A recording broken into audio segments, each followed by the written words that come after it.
What's good? I'm Kinell, and this is Sinister Cinema, where we get deep into the guts of the stranger side of cinema. Just letting you know with this little bit at the start that we now have a Patreon.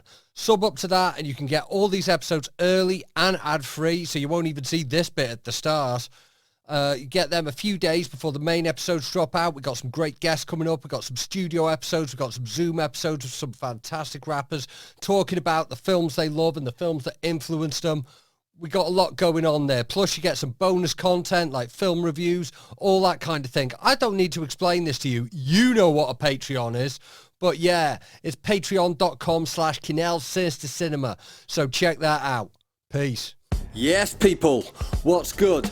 I'm Kinell, and this is Sinister Cinema, where we get deep into the guts of the stranger side of cinema. Kinell Sinister Cinema is brought to you by Forgotten Sons Apparel. Check them out at forgottensonsapparel.co.uk. Forgotten Sons Apparel is a York-based streetwear brand drawing inspiration from alternative culture, tattoos, film, classic TV and cartoons from our childhood. In our own words, if you like our stuff half as much as we do, then we like it twice as much as you. I'm a big fan of this brand and I love the guys who make it. They've supported me for years, way before I was podcasting. They supported me in my battle rap career. You might have seen me rocking some of their garms on Don't Flop and other leagues. I love Forgotten Sons Apparel and I'm urging you all to check them out at forgottensonsapparel.co.uk. Right, now on with the show. Yo, yes, fucking hell. Guest back in the studio. It's been a minute, man. Flipping, obviously you've been off doing the Battle Rapper series and all this kind of thing, man. But yeah, good to have you back in, my boy Tim. Evening. Double-barreled. How are we? Glad to have you back, man. Glad to have you back. Like flipping, I've really been enjoying doing this rapper series, but this is my thing. Fucking chilling on the sofa, cracking a beer, offering one to my guest, and he can't have it because he's driving here. Usual. But yeah, here we go, man. You know, it's good, but I do like being back in the studio. Good to have a bit of a chat about things, isn't it? Yeah, we've been... This is the best way to flipping have any kind of discussion. Yeah, we've already been going pretty deep on a whole heap of topics, to be fair, off air, so to speak. So it'll be interesting to see how far down the rabbit hole we go with these. Yeah, we might dive back into them on the Patreon, which you can, of course, subscribe at patreon.com/Kinell Sinister Cinema. Big up to everyone who's been supporting. Does a lot for us. Helps keep these lights on, and they're decent lights. But yes, so what we're talking about today is uncomfortable comfort films, which is just kind of like, that phrase doesn't really mean anything, to be honest. It's just something that is going to look good on the thumbnail. But the initial idea is like, because like last time you were down, we were talking about like depressing, deep films, like emotionally, things that get to you deep in the soul. Ones that will leave you distraught afterwards. Oh, yeah. It's a great episode. We talked about some great films in it. But you don't always want that kind of film, do you? Like sometimes you just want a little vibe. Sometimes you just want to put on something that makes you feel good. Yeah. And the reason we call it uncomfortable comfort films is because, like, I'm not talking about, like, just romantic comedies and shit like that and just, like, some dumb shit. But, like sometimes you watch we as people who enjoy films, like, end up, like, putting on some quite mad shit just to chill out with because it's familiar. Yeah. So it could be like the first film where you've ever watched it and gone like, that is mint. And it could be that it's like a horror film, but you always come back to it as a nostalgic thing or something. Yeah, this is it. I don't want to think about what I'm picking tonight. I'm just going to whack on one of the ones that just makes me feel good every time I watch it. Yeah. So that's what we mean by uncomfortable comfort films. So do you want to hit me with your first one? Yeah, so my first one probably does fall under dumb shit. However, it's probably... Nothing wrong with dumb shit. My most recent find of a film that I only maybe watched it for the first time, say 4 months ago. Oh. And I've already watched it 2, if not 3 times. Ooh. Called Dave Made a Maze. Dave Made a Maze. This is a great film. Yes, I believe you can catch this now on the Arrow app. Yeah. It's, I don't know. I came across it and it's got this mad little thumbnail of like a cardboard mask. Yeah, it kind of like puts me in mind of the Crash Bandicoot mask. Yeah, that's the one. And I read the little synopsis and it was essentially this bloke gets left alone in his flat for the weekend and builds a cardboard maze. That's near enough the whole premise. He then gets lost in the maze. Yeah. And I was like, this sounds too ridiculous to not watch. So I put it on thinking, this is going to just be daft. But it turns out it's actually quite impressively funny. And some of the sort of lengths they go to build in, like, the idea of the labyrinth and the concept around it and, like, the Minotaur and, like... They pulled no punches on it. Yeah, it's all, like, set in this cardboard maze in someone's living room, and there's this whole TARDIS thing where it's, like, much bigger than it is inside. And it is, like...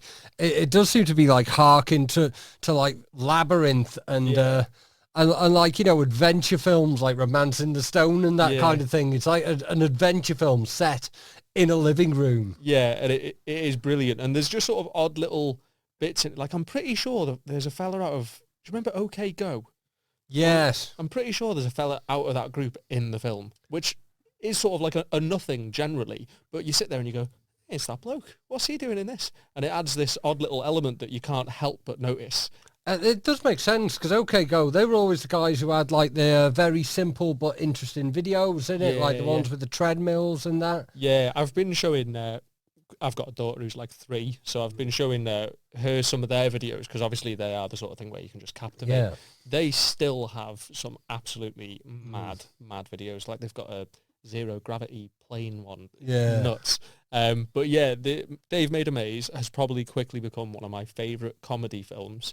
So if I'm having a bad day, or I just need to sort of be like, you know, something that'll be easy viewing because I'm knackered and I've got work tomorrow and I just want to go, that's probably become my first pick, and I've only seen it recently, and it's like topped everything already. And I don't know, even in this, when we're talking about uncomfortable comfort, even in this, there's an element of gore, because a labyrinth still has that sort of horror about it and being lost, and, you know, Minotaurs aren't exactly meant to be friendly. That's not their gig.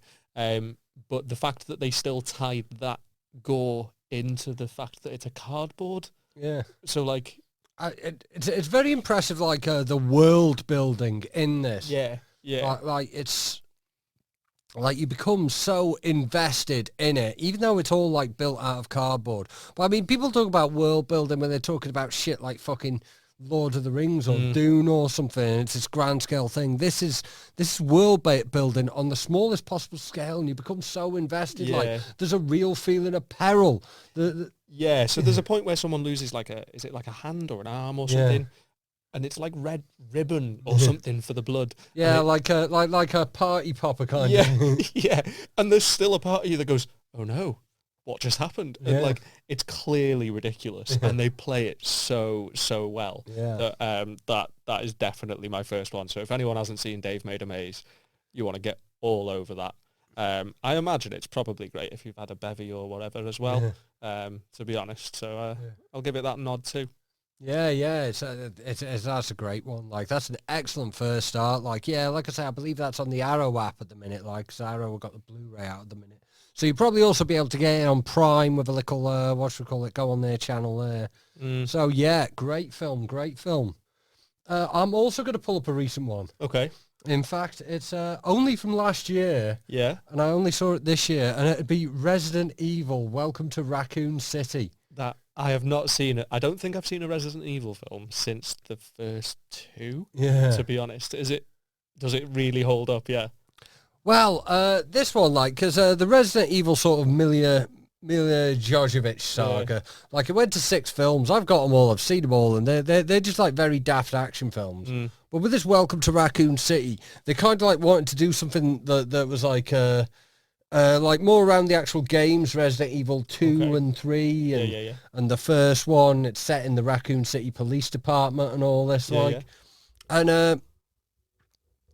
I thought it was dumb fun when I first watched it. Nice. But then I just kept watching it. Like, I mean, at the minute, we've finally got fiber broadband in Hambridge, where I live. And, like, so now when I upload an episode of this, it takes 15 minutes. Winner. Yeah, it used to take 14 hours. Yeah. Because I was uploading it on a copper wire. And uploading it on a copper wire I was sharing with the whole neighbourhood. Yeah. And, like, at that point, like, I couldn't use any I couldn't use the internet on any other devices in my house. So I'd whack a Blu-ray on, and I bought the Resident, and it just ended up being Resident Evil Welcome to Raccoon City every week. Like, I just thought, want to have something in the background while my thing's uploading. Yeah. And I've got multiple reviews of it, like, because a lot of how I figured out, like, which ones I watch regularly, I had a look on my stats on Letterboxd. Okay. Like, I only register films I've watched the end, but like, I think I've watched it, like, I've logged it 6 times. Smart. This is since January when I first saw it. Yeah, that's it. And I only log things that I watch all the way to the end. So there's going to be times when I've finished it and not logged it. Like, it's just become like this real comfort background film and all for me. Like, and it's very daft. It does feature what I believe to be like one of the greatest needle drops in any film of the last decade. Okay. Involving Jennifer Page's crush. Right. You know that one? No. It's just a little crush. Yeah.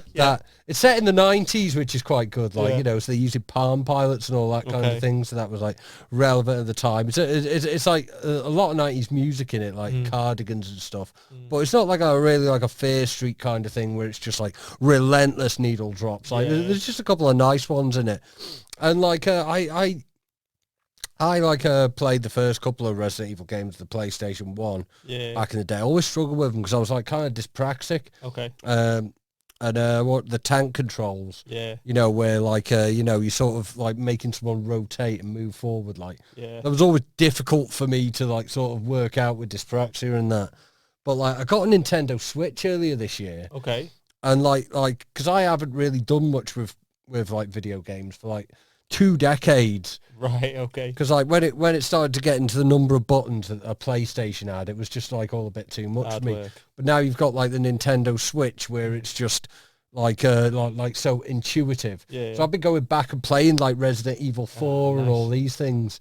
And like that's all like been since I watched Welcome to Raccoon City. So I'm going back and I understand what some of the references are like. Okay. Because I didn't at the time that I first watched the film. I'm just not good enough at gaming, I think. Was what I remember trying to play, I think it was the 5th one. And I enjoy the 5th one's flipping just insane action though. Like, yeah, and like it's stress, the 5th one. I enjoy a bit of idle gaming. So like I can sit, I can sort of power through it. I don't really have to become a veteran of the game. And I felt like Resident Evil was just a little bit beyond my means to some extent. Resident Evil 4 flipping, was flipping fantastic. Then Resident Evil 5 is just stress constantly. Like, Yeah, I think it was that one anyway. You start off on like the back of a Jeep heading into some like a village in Africa. The one set in Africa. Yeah, minging. And like I remember struggling so hard to get through that game. And ended up sort of playing it in tandem with a mate who was actually good at gaming. I think like it's supposed to be one.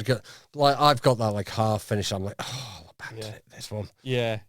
I struggle with that. I'm the same with books. It's like if I've started, there's a part of me that has to get to the end.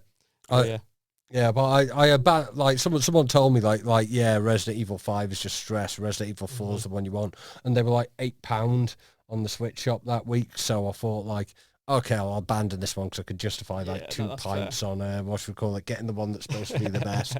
Yeah, smart. Yeah, but so like but that's the thing. The Resident Evil Welcome to Raccoon City just works as well as a standalone film because I didn't have the references going into it, but I've like sort of gained a bit of extra appreciation for it since and it's like a lot of people have just said it's like I've said, a lot of the criticism of it is that it's dumb, and I don't get this because it's a computer game adaptation. It's supposed it's supposed to be dumb But as just like a fucking daft, entertaining, schlocky zombie movie, it's pretty fucking good, And like it's infinitely superior to the recent Netflix series that I couldn't even finish, where they tried to do clever stuff. Oh, okay. Yeah, but just a good schlocky zombie film. Welcome to Raccoon City absolutely bangs. Yeah. And I've watched it at least 7 times this year alone. Yeah, sometimes with something like that, it's better that they just go, yeah, this is a zombie film, rather than try. Because if you feel like they're trying to spoon feed you an ingenious concept, and you're like, no, just like they're zombies. You don't need much more of a concept. Yeah. There. Like zombies, go. Yeah. Like that's as much as you really need to do with that. So no, I get you there. Yeah, man. My next up, I don't know if you're a fan of musicals, but I quite like a musical. It varies. So for me, I've put two of them down because they're both fairly recent. Both, spoiler alert, don't have the happiest of endings. And there's still something that I'd go, yeah, I'll knock that on. So I've gone. Only Tim gets the depressing musicals out. So I'd go for La La Land and Tick Tick Boom.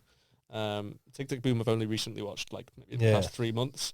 And I don't know, there's something about sort of how fluid they feel, how you sort of can literally lose that span of time because I find myself fully engrossed, singing along with the songs, sort of sat in my living room feeling like, I'm at the theatre almost. And both of them have been something where I've watched it on my own because Jade, my wife, needs to be sold on a musical. And I'll sort of be like, nah, you need to see this. And she's like, oh, do I? And I'm like, yeah, no, you have to see this. Yeah. So I managed to watch Tick Tick Boom, I think, 3 times in a week. I've not heard Tick Tick Boom. La La Land I'm aware of because of the Oscars mix-up thing. Yeah. So like that's the only way that it's coming to my sphere. I don't know about Tick Tick Boom. What's Tick Tick Boom? So Tick Tick Boom is Andrew Garfield plays, and I'm going to forget his name. So he plays the fella who made Rent. Oh, yeah. And Tick Tick Boom is, I believe, the musical that preceded Rent, but didn't sort of take off, obviously, to the same scale. Oh, yeah. And sort of, I think, posthumously became something bigger. He's dead now. We can start giving a shit, like. So it's one of those where, again, I've watched it, haven't seen it, and then knocked it on for Jade, who knows nothing about this bloke. And I'm like, no, it's a musical. So she's gone in thinking, oh, great cheery thing. So maybe this is partly my enjoyment of going, it's going to kick her at the end. And it does sort of have this reveal where I think it announced that Rent takes to the stage and like becomes this mad Broadway phenomenon. And I think he dies like 2 days before it ever hits stage or something. So you're watching this film and you're like, oh, he's going to make it. Eventually, Rent will happen. He's going to make it. And then it does give you that absolute, and you're like, oh, no. So to some extent, you're like, he does achieve his dream, but he doesn't get to see his dream. So for me, there's an element of the music obviously cheers me up. I'm invested in the story. I can waste time watching it. And then there's almost like a distraction element because you can finish the film. And if you've had a shitty day and you've had a flat tire or whatever and it's pissed you off, and you get to the end of your day, you can then get into some grand concept conversation that will completely take you away from that thought because you can go, so, like, are we happy for him? Like, because he doesn't get to witness his own, like, he spends the whole thing destined for glory. Trying to build a legacy. So he built the legacy. Yeah, but has no idea that it, well, depending on your views on afterlife, etc., obviously. I would say that he doesn't get to ever experience his own greatness. He's known it, he's been building for it, and then it finishes, and you're like, oh, wow. Like, I don't know, it'd be like someone like, who's your favourite rapper? ODB. Yeah, so he obviously died after his album. Yeah. So it would be like him dying just before that album hits and becomes that phenomenon. Yeah. And I can't wrap my head around, still now, sort of toying with the idea, and can happily distract myself. La La Land, if you haven't seen it, has a very big opening, which did make me go, ooh, this could go away. But then once you get past that, it sort of settles into a bit more of a rhythm. Yeah.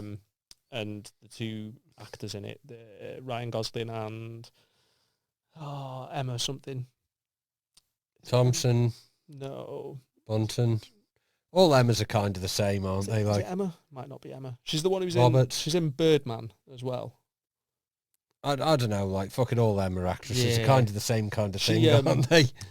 They both put in like quality performances that seem quite honest. So it's not like they're the best singers in the world. It's not that they're the best dancers. They do a very good job, but there's not that sometimes the perfection in something like that can put you off. Yeah. Because it steals from the story, but the fact that they are that little bit rusty, in my opinion, sort of adds to it. And again, without wanting to ruin any endings, I think the ending is beautiful and dead happy.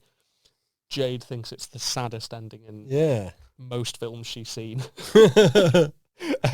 So like I watch it, I'm like, what do you mean? And she's there like crying. And I'm like, it's a good thing though. Like they do well. And she's sort of like, but because the other element of it, obviously, like the love story and all that, she's bought into that and is invested in that and wants I say as if I know what goes on. So she wants that to come to fruition and hit that ending, but the two parts of the story don't align with each other and they have to veer off and go other ways.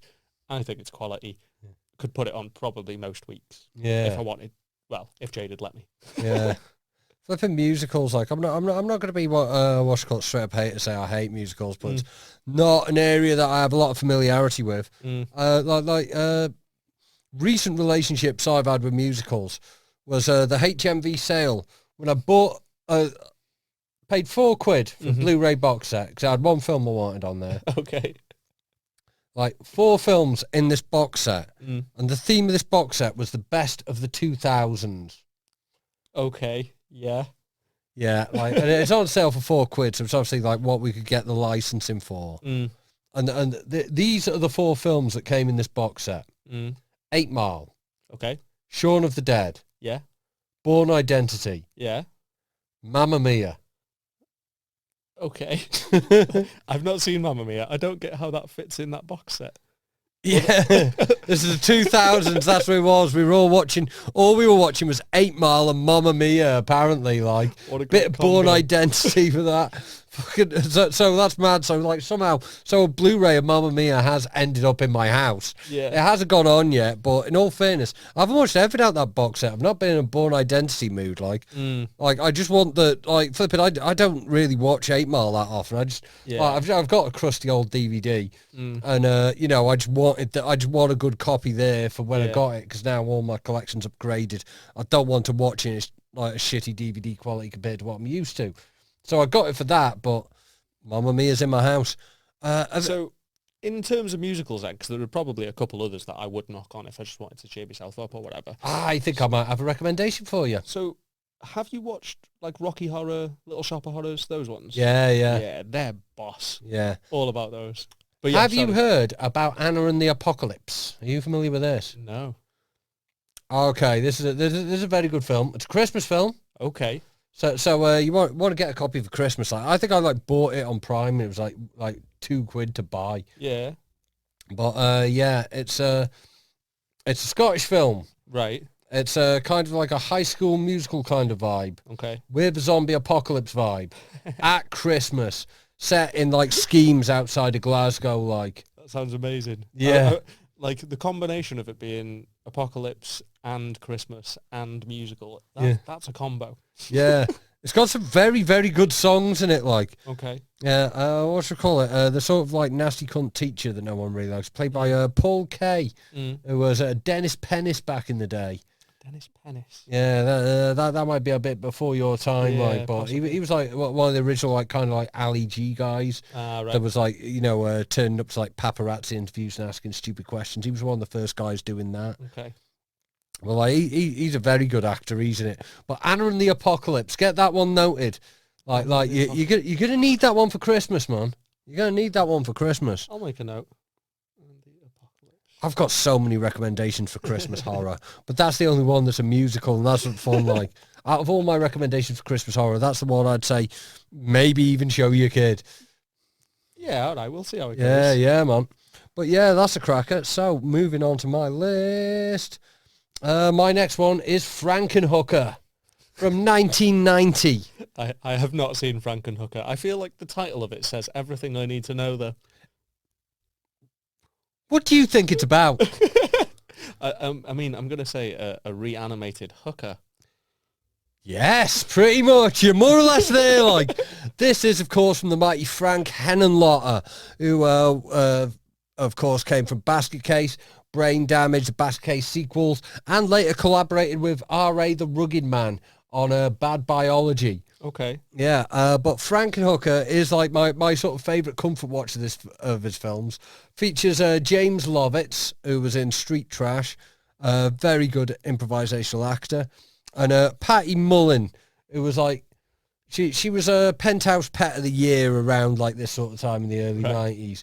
And like she's been in 2 films, and the other one she has got, but Frankenhooker features like one of the best visual comedy performances I've ever seen in a film. It concerns this guy, lives on Long Island, he's an inventor. One of the things he's invented is an automatic lawnmower. His wife's serving food at a barbecue, the automatic lawnmower gets turned on, inadvertently ends up shredding her. I might have seen this. Yeah. That's very familiar. Yeah. Is it, and he create in his garage? Yeah. And there's like sort of bad sort of electrical effects. Yeah. James Whale type vibes. Yeah. I have seen this film. Yeah, he's going to what should we call it, like 31st Street, like, and deal with all the hookers and the super crack and all this. Mad. I'm talking years back that I've seen this. Yeah. Like, this is what I originally had on VHS. Like I bought it on VHS at the Beast Market. Like Beast Market in Wrexham was like in like the old Asda car park. It was just like vans pulled up and people would sell clothes and stuff out of it. And there was one guy who had a transit van that sold ex-rental videos. And like that was like my main source for buying 18 certificate things when I wasn't 18, because that guy did not care about identification. Yeah, I mean, fair enough. I mean, he's selling VHS of Frankenhooker. Yeah. He just wants people to have a good time. Yeah. So, Frankenhooker is an incredible piece of work. It's like, like even today it stands up as comedic genius. Like it's one of these, like, you know, I've had people around my house that maybe like got more austere taste in music, in movies. Yeah. And like, maybe they're like more arty films, like, and like, they have like kind of a dim view on like things that are more exploitational or like more comedic. And this is the one where I go, no, you got to see this one. You got to see this one. And as soon as they see Patty Mullen storming out of that electric storm with her big boots on, purple hair, going, absolute fucking genius. They instantly crack the fuck up.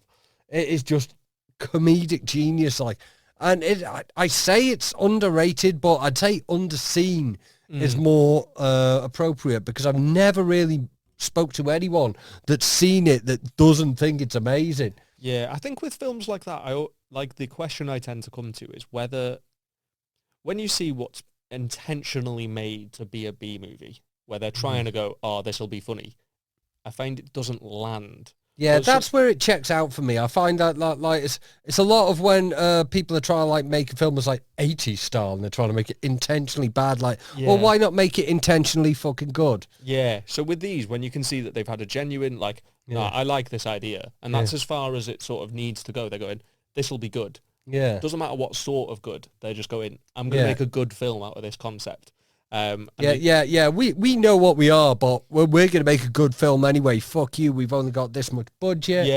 Yeah. But we're going to have like entertaining performances. We're going to shoot it well and interesting, and it's going to be edited nicely. Yeah. And the fucking jokes are going to hit. That's the one. So I think that's something that I'd give it credit for, is you can watch it and you go, this.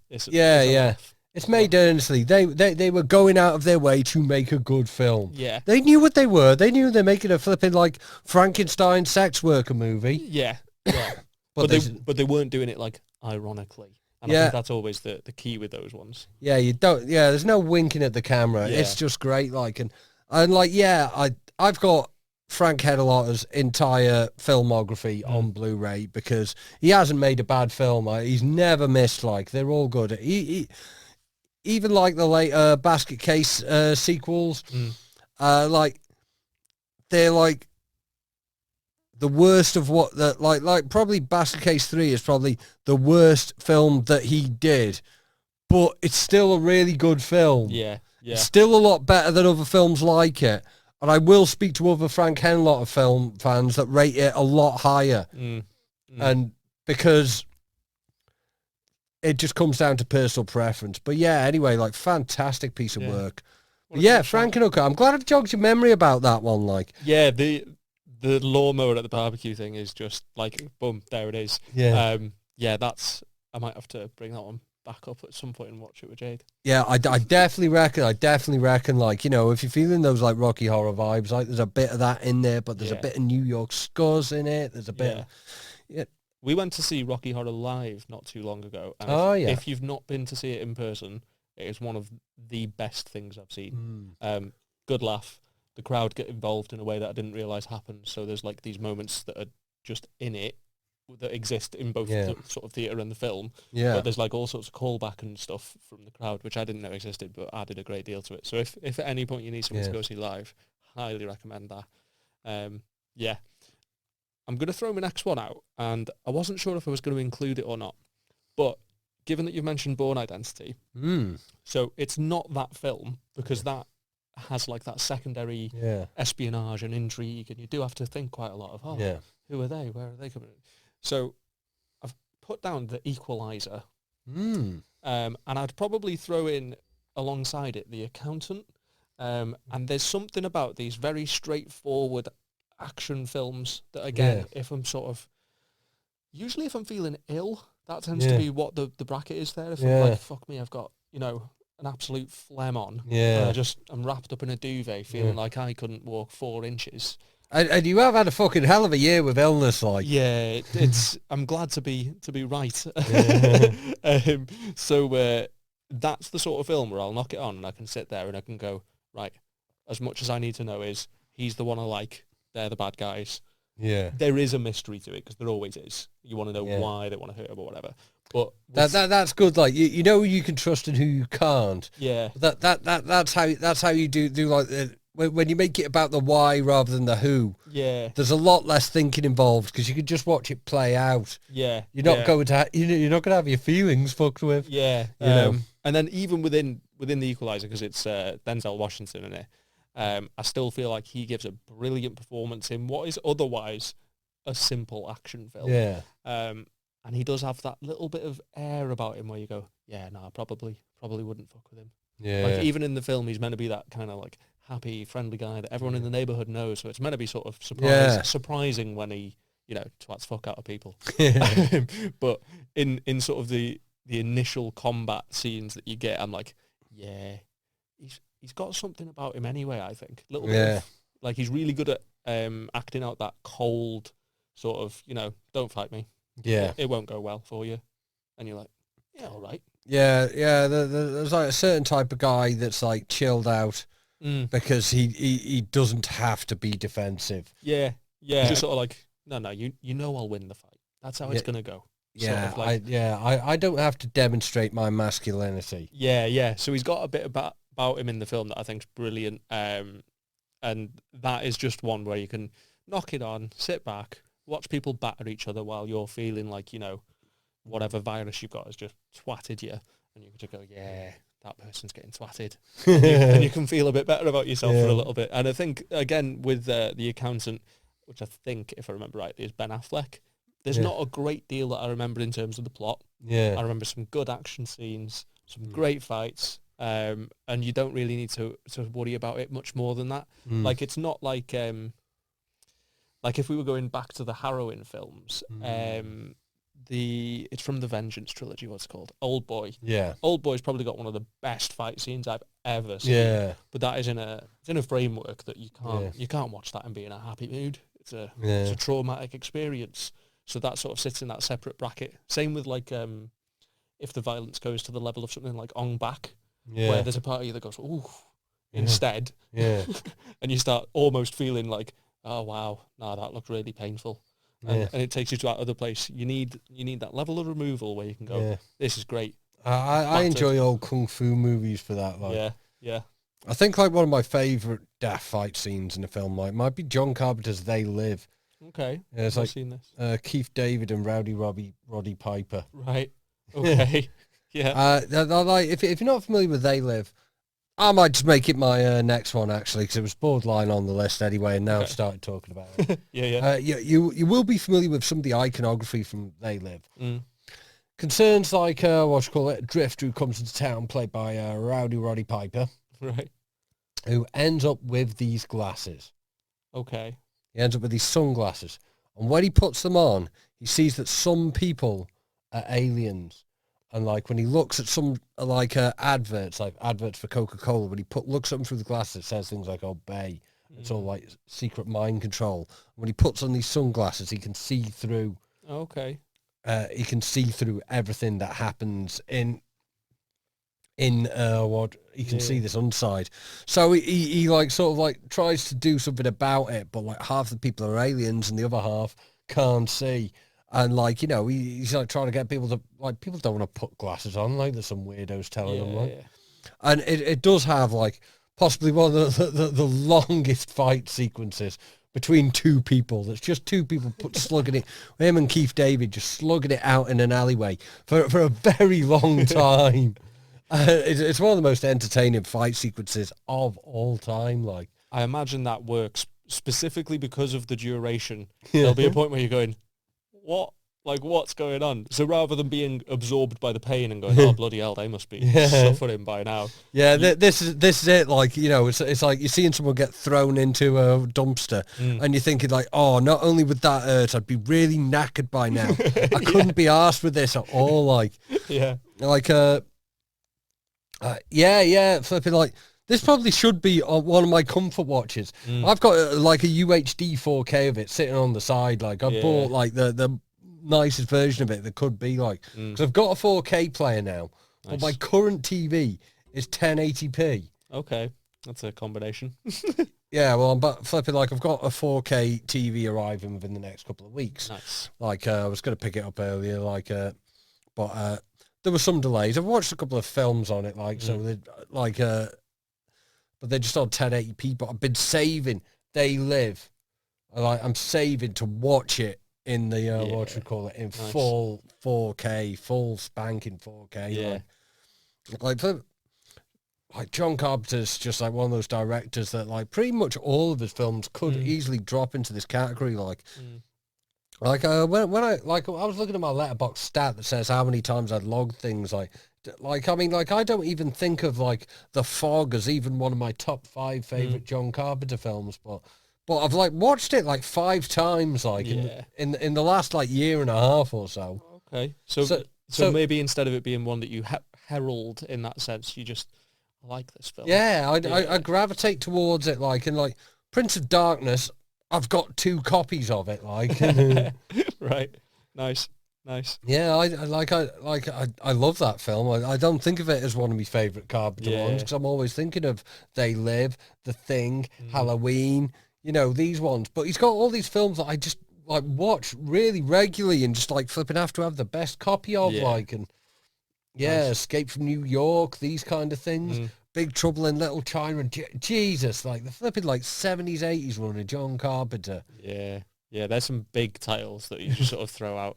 It must be nice when you've got that as your catalogue. You're like, oh, what did you make? And you're like, well... Yeah.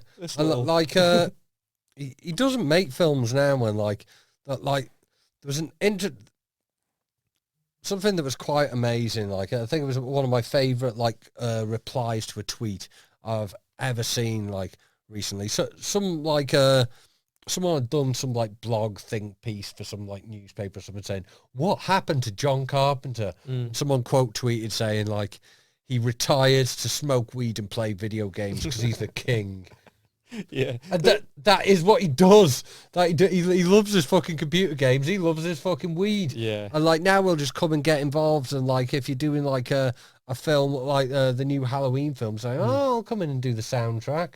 Sometimes he does like gigs of his really minimalist synth soundtracks. Like that's again, that's a luxury in it. That's something that you can once you've really hit the mark that you wanted to, you can go, done now. Like, yeah, I think he's realised, like, he's made some of the greatest films ever. He's probably not got it in him. Like, I mean, like, there's things like Ghosts of Mars was particularly shonky, but I've heard, like, he even said himself, I didn't have a lot to do with that film. Like, has that got Ice Cube in it? Yeah. Yeah, that's probably one that I've, not for my list, but I think that is one where I've gone, yeah, go on then. Yeah. Chucked it on. And yeah, it's all right. Yeah. No, it's not a bad view. There's definitely better, but like, that was all right. Yeah, man. John Carpenter, though, what a fucking career. Like, I mean, like, fucking, like just that run, like, there was ones there I missed out, like, flipping, like, but yeah, definitely one of my favourite directors. I'd say, if anything, he could be a comfort director, because I could always throw on a John Carpenter film. Yeah, that's a shout. I don't know if I'd have one of those. I'd have to think on that. Yeah. I'm going to throw out my next pick as being, I'm going to go for Pulp Fiction. Hell yes. Which, again, you know, it's pretty grim. Yeah. Like, there's a lot of grim shit that happens in that. But I don't really like to use this as the term, but the cool about it, because it does have that sort of air of presence, and everyone in it's kind of got some charisma about them. Yeah. Like that, and again, it ties back to what I was saying. Pulp Fiction is probably one of the first ones where someone has said to me when I've been like, I don't know, 13 or whatever, you have to see this. Like, this is one of those sort of iconic films. Yeah. And it maybe doesn't sit in my like greatest of all time in the same way that other films might, but it is one that if I'm feeling shit, I can go, yeah, Pulp Fiction's mint, and I'll knock it on. If it's on the telly and I sort of skim past it, I'll go, yeah, I'll stop and watch Pulp Fiction. No problem with that. I might hit you with a hot take that I've only just realised in my own head here now. I think Pulp Fiction, not Tarantino's best film, but his most watchable film. Yeah. So, like I say, it's my favourite of his is Reservoir Dogs. Yeah, I'd say my favourite's Jackie Brown. Yeah, so each of those have a very different feel. Yeah. So, like, for me, I think Reservoir Dogs is a masterpiece. There's something about the lack of anything outside of that little, like, factory or whatever it is they're in, warehouse. Yeah. And there's such a minimal sense to it that I would watch that over and over again for how good I think it is. But Pulp Fiction does have that sort of, like, you know, what's his name? Vince, is it Vega? Vega. Yeah, cool. Vincent Vega. Yeah, and then obviously Samuel L. Jackson in it. Yeah. Fucking bosses it. Butch, the whole Zed's Dead line. Yeah. There's like all these just little moments where you're like, yeah. And then in between, obviously, people are getting slashed with like katanas and whatnot. And it is still, you know, minging in places like that. Yeah. But there's just something about it that I think I could always just be like, if someone was like, do you want to watch Pulp Fiction? Yeah, I do, yeah. Yeah, like as I say, like, my favourite's Jackie Brown. But like, if I'm gonna watch Jackie Brown, I'm gonna make time and flipping to watch Jackie Brown. Yeah. But like Pulp Fiction, if you said, like, should we throw it on the TV now? I'd go yeah. Yeah. I'd go yeah. I think every single character, because there's quite a lot going on in that sense. Like, even there's a lot of moving parts. There's like some things that have came out recently. Like, I mean, like, it was only a few years ago. Like someone said, like, to Tarantino, like, look, I've got a theory. Was it Butch who keyed Vincent Vega's car? Yeah. Right. And he goes, yeah, you picked up on that. Like, it was flipping, like, Vincent Vega was coming out. It was like Butch was walking out after paid him off. Like, it was like, who's this dickhead? And then like, later in the film, like, someone fucking keyed my car. Yeah. And Marcellus Wallace, again, great. Just what a character, because you don't get a lot of him and you fear him. Yeah. And I think that's perfectly done. And then Uma Thurman's character, why can't I think of her name? Mia Wallace. There we go. Yeah, she is brilliant. Again, it's almost like there's a part of you that goes, they're cool as fuck. Yeah. But even though they're clearly each flawed in some way, I think it's that sells you. So when you're feeling a bit down in the dumps or whatever, and you're like, that's the one. I'm going to go Pulp Fiction. And obviously, again, the soundtrack is quality. So, like, the music throughout just sort of nail on the head, innit? Yeah, funnily enough, this is something I did earlier this week. Like, you familiar with DALL-E? The AI thing where you put in a prompt. No. And it you like put in a prompt and it like creates images based off the prompt. I did this. I did like Pulp Fiction with a tuxedo kitten doing chilling with Uma Thurman. I love that in all of those pictures it's when she's about to do drugs. Yeah. With a tuxedo kitten in, like, I'll edit this in if I remember. I might not remember. If I do remember, I will do. But yeah, like that's how Pulp Fiction's been on my mind this week. I've been imagining a nice little tuxedo kitten partying with Mia Wallace, played by Uma Thurman. Nice. Okay, what do you call it? I've lost where I am because I changed at one point. How many have you got left after this? I mean, I've got a few on my list here. I think I've done 4. Yeah. I've done 4, so I've got 1 left. I'm going to have to pick one out of this list, though, because I definitely wrote down more than 5. Yeah. I've got distracted along the way and all. I think I might just go for my main one now. Mm-hmm. And then, you drop one. And then after that, you can catch us on KSC Extra on the Patreon. But yeah, I'm going to say Suspiria. Dario Argento Suspiria. Right, so there's 2 versions of this, right? Yeah. I watched the more recent one. Yeah. Maybe 3 weeks ago. Yeah. Like super recently. That film is so fucked. And it's great. Yeah. Great. Which version do you mean? Because the original, not the Luca Guadagnino, the Dario Argento one, the 70s one. Okay, so I've not seen that version. Have you seen both? Yeah. Are they similar, or is it very much a different take? No, they're very much different take. Like, Okay. but on a similar plot, but stylistically they're different because there's not a lot of plot going on in either of them. It's Yeah, that's true. yeah. Yeah. Like, the original influences everything, like, down to the lighting of this podcast. This is why I have these colours here. Oh, okay. And, like, why, like, sometimes I turn the lights off and just have it super... That's Suspiria, like. Oh, okay. That's the level to which Suspiria influences my life. Yeah. Like, but it's an incredible piece of work from and it's the thing that got me into Dario Argento originally, because you could get Suspiria. Like, Tenebrae is probably my favourite film by him. Okay. But like Suspiria was like one that I got in from the Beast Market guy in the van, ex-rental copy. Looks absolutely horrendous. Pan and scan when they had to do that to get things into a TV frame, like. And even then I was like, what the fuck is happening in this film? Like, yeah, that's a thought that was very present for me throughout, because I hadn't done any research about it, so I'd literally read the sort of like witches run a dance school, and that was about as much as I'd read. I was like, yeah, go on then, it looks weird, I'll chuck it on. That's about as much as there is to it, like. yeah, but I don't know, it was probably one of the scarier films I've seen, and there's not a great deal of horror in that sense, or at least not in the version I've watched. There's not loads of sort of... There's more in the original. Okay. You should watch the original. It's a very different film. Yeah. And it's a lot more stylized, and you can see its influence building onto a lot of things, it's the the soundtrack's the one that Cage sampled for Weather People. Right. You know that ding ding ding ding ding ding ding. Yeah. Ding ding ding ding.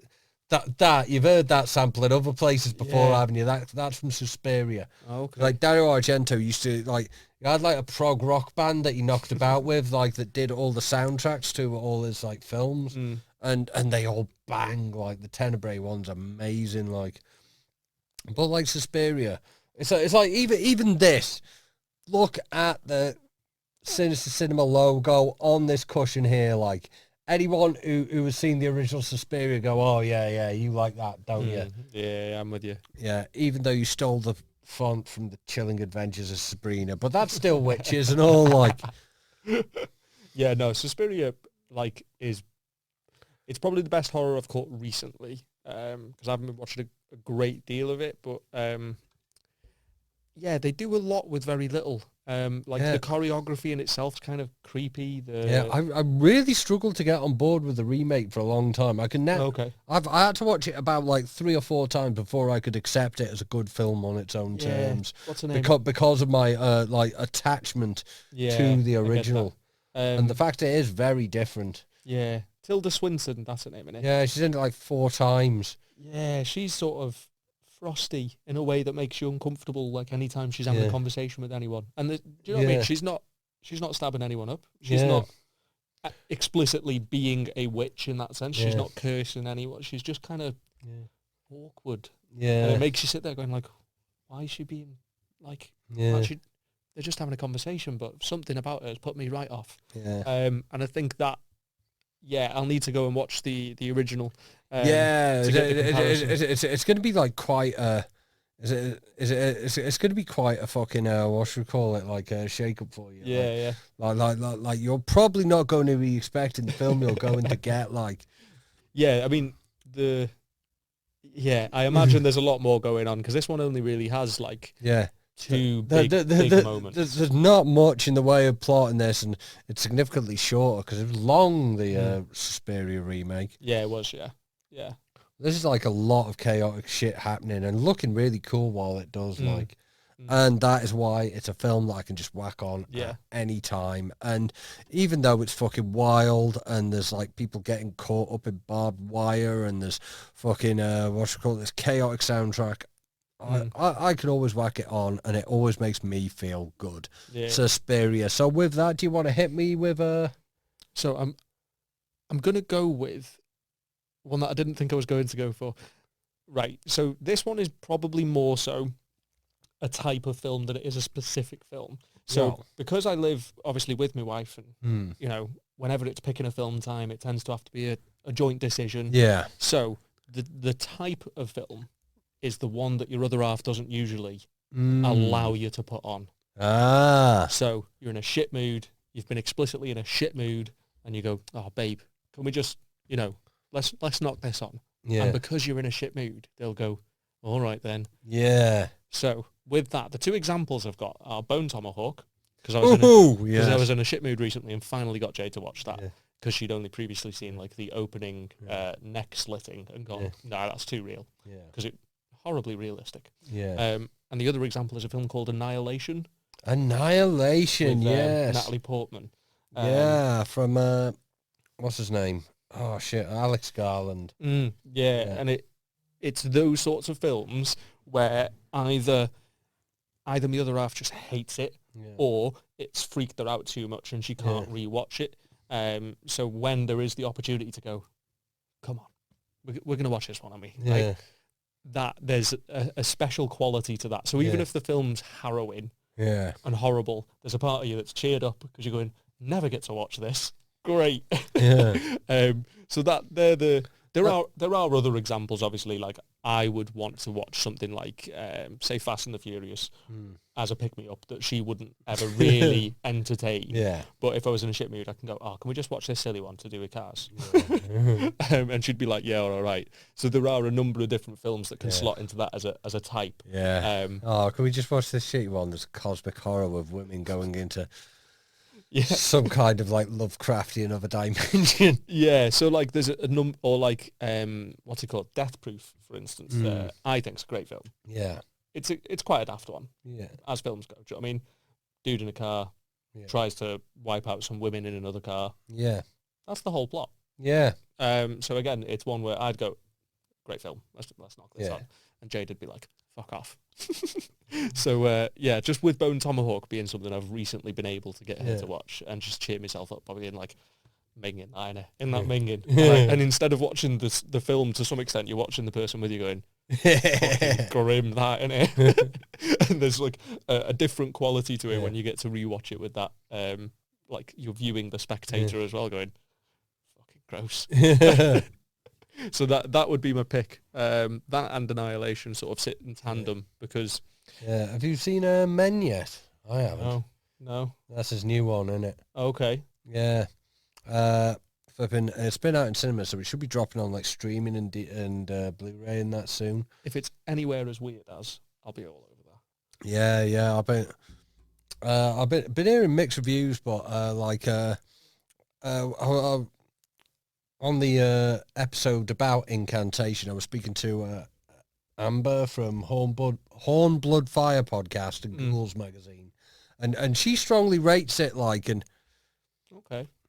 I tend to find like she's someone who like flipping, if she's going against the grain of people's opinions, then I'm probably going to end up siding with her. Yeah, I'm with you. So I didn't bother going to see it at the cinema, but I think we're going to give it a go as soon as I can. Yeah, it's good when you almost like having that person who actually understands your music taste. So instead of someone just going, oh, you like rock, so you'll probably like this. Yeah. They'll go like, here's an album, and it'll be, other people would go, that's a bit left field, isn't it? Yeah. And you go, this is mint. Yeah. And I like that the same when someone does finally go, you will like this horror film. Yeah. And you're going, have you just recommended because it's a horror film? Yeah. Like, and you haven't really thought about what I like as a horror film. So I get what you mean there, having that person that the recommendation, you'll go, yeah, all right then. Yeah, fucking Amber's like ahead of the game on a lot of things. Like flipping, like Incantation's getting a bit of a flipping, like a bit of a word of mouth rep now, and like they're starting to push it a bit, like, but like it just got dropped onto Netflix with like no fanfare, but she like knows that like she's like a fan of that Taiwanese director, and like she was the only one who was aware of its flipping existence in the world at one point, like, and so she put me onto it, and like, so that. The trailer for that, by the way, I've only watched the trailer for Incantation today on Kinell's recommendation. It does look boss. Yeah. So I'll be watching that soon. But yeah, they're I think there's a special quality to a film where you don't get the chance to watch it, or it's better because you're sharing it with someone. Yeah. Like if you watch a horror film that you particularly like with someone, and you know that there's bits that you don't find creepy whatsoever, but you just know it's going to shit up the person with you. And I think there's something special about that. Flipping, like, if someone's around my house, I'm going to watch a film, like, it's a big flipping assessment thing for me. Like, I want to see them reacting, like, I want to see them loving it, like. So, like, like, if you're around my house and I pull out a film for us to watch, I have flipping gone through the most intense internal like selection process to get the best film to show you. Like I'm making you a mix tape, mixed cassette in the flipping like 90s. Like I'm flipping, that's the level of thought I'm putting into it. Like that's fair. That's a really good way of putting it. It's almost like, and you are to some extent. I don't know why, but if they then don't like it, you will feel, you haven't made the film, but you'll feel really gutted, and you'll be like, why? Like, it's a great, like, and you're almost like offended on the director's behalf to some extent, which I always think's a mad sort of feeling to go through. I have definitely felt that, man. I've definitely felt that, man. That's a real thing. Yeah. Like, it's an odd one. So that would be where I'd go for me. I've got a couple other that I've sort of I've got on my list here that I'll throw out just so that they're in there. So ones that I would always sort of have as something that if it was on, I've got In Bruges. In Bruges is again, it's quite dark, but I could be in any mood and it's going to make me laugh. Specifically the bit with Ralph Fiennes, where he's like, "Don't you talk about my camp fucking kids?" Every single time, that will get me without fail. And then I've also got Mars Attacks.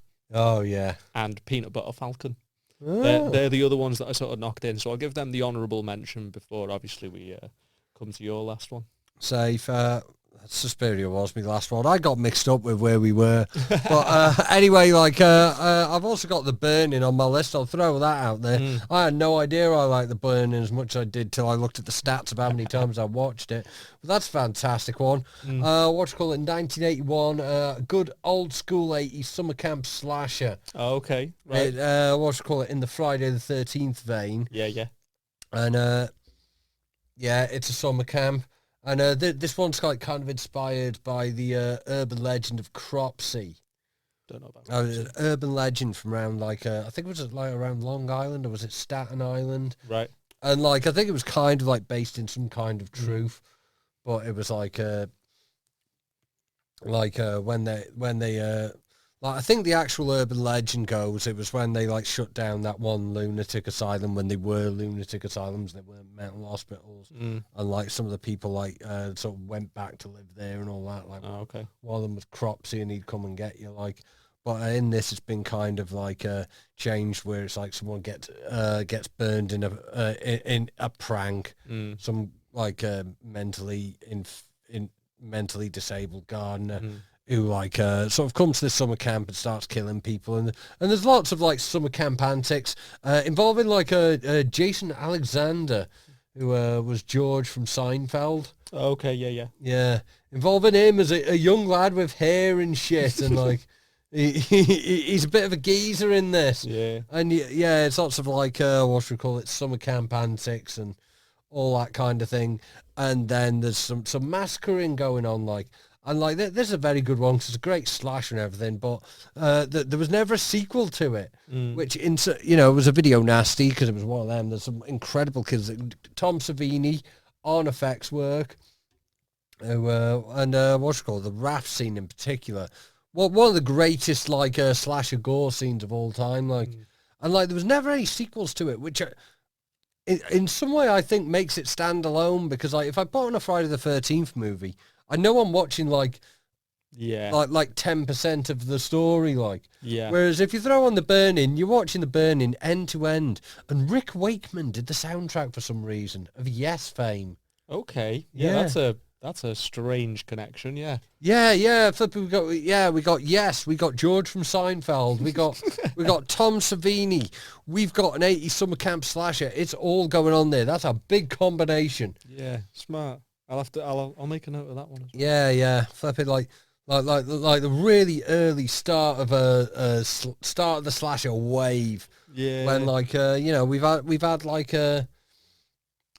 Friday the 13th like set the summer camp body count blueprint the year before, and now everyone's like getting into it and like really start of the 80s is when like the really good standalone ones started dropping.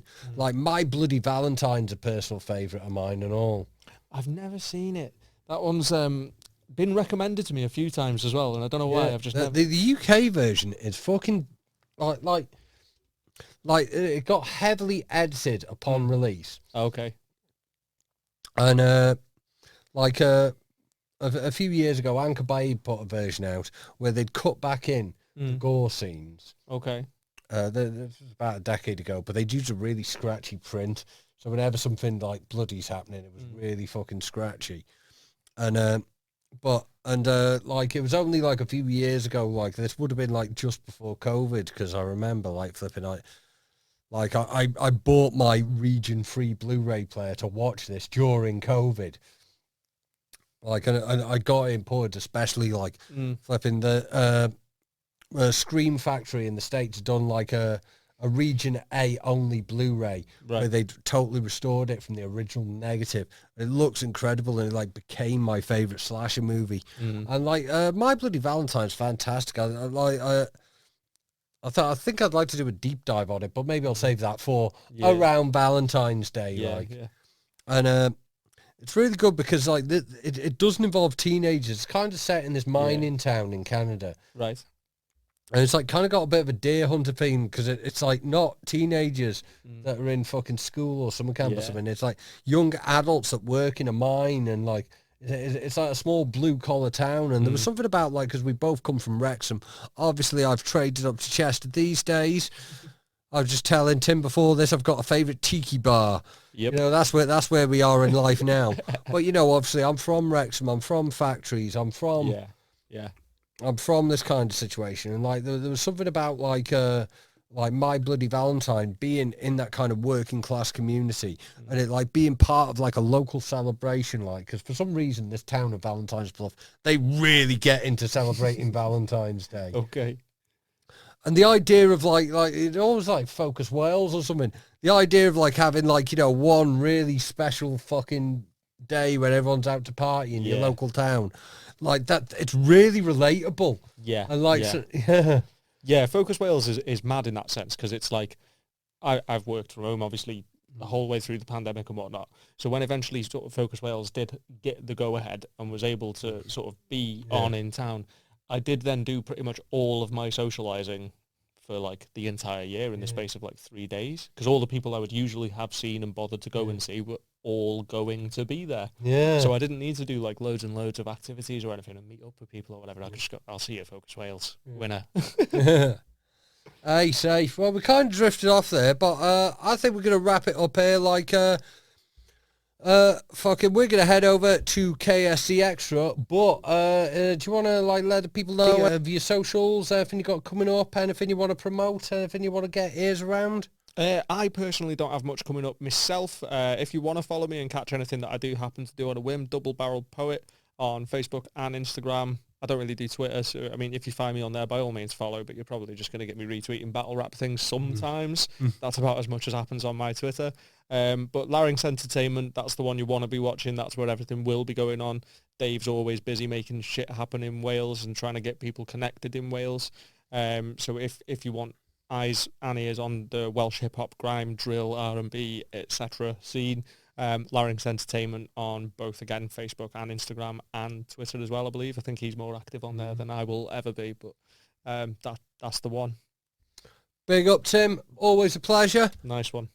Safe. Peace.